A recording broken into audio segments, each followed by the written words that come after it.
can't, Yeah. it's a violation to my own psyche. It's a violation to my own sense of self.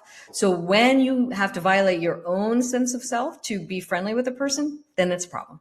Absolutely. Yeah, that's basically penetrating your own boundaries, Yeah. Yeah.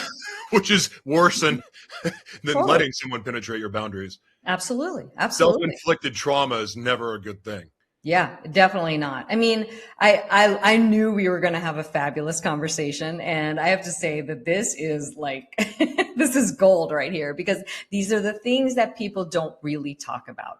So I want to actually, see if you've got any like ending, words to end by, anything that you feel you want our viewers to know.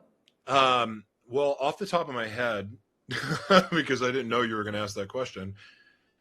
Of You know course what? not, because none of this is scripted. At the very, very beginning of this, you were talking about healing, and I used to think that everyone should wait. Like, because I just thinking of my own chaos that I created in relationships and bringing my own baggage in. I will tell you this.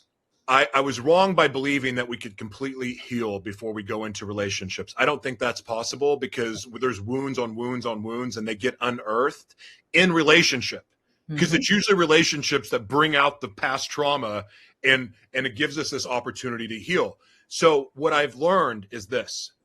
This is the best advice I could ever give you, because every relationship I've ever been in my entire life, except for this new one, was on basically I got out of a relationship and then slid into another one. Or I slid into a bunch of sexual relationships that eventually then became a relationship. And it was on and on and on after divorce or dating, or it just never a breather. I'm Mhm. walking into a situation with my baggage, adding on to their baggage and bringing in baggage together. I never had a clean start ever in my life, because I kept walking into situations with my own baggage.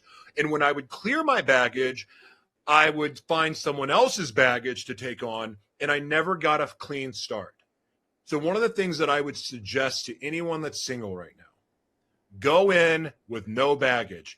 I'm not saying children are baggage, by the way, but if you're in the middle of a divorce, don't get in a relationship. If you just got out of a relationship, wait, wait, wait, just take a break, take a breather. Like, let yourself be alone for a while to figure it out what it is that you actually really want, instead of going on to the next thing. I get it. I was an addict in every sense of the word. Every sense of the word. Read my book. I'm telling you, addict everywhere. But the most refreshing thing for me ever is being able to enter a relationship with a clean slate. That way, the only thing that we were going to deal with that would be considered baggage was the trauma, or the things that we were working on about ourselves, bringing that to the forefront to then be able to have a conversation of, do we want to take this on to help each other work through it? Mhm.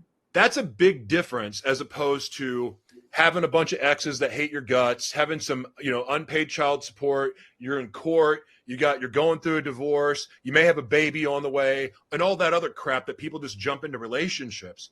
Mhm. That is just going to compound your problem. You may get a little fix in there that makes you feel good for a little bit, but a storm is brewing that is going to swallow you up and wreck your life. And the longer you delay it, the bigger that storm gets. Oh, that is so, so true. And what you're so right, because really many of us just jump from one thing to the other without giving ourselves a break in between, giving ourselves some time to heal. And it literally is the worst thing we can do.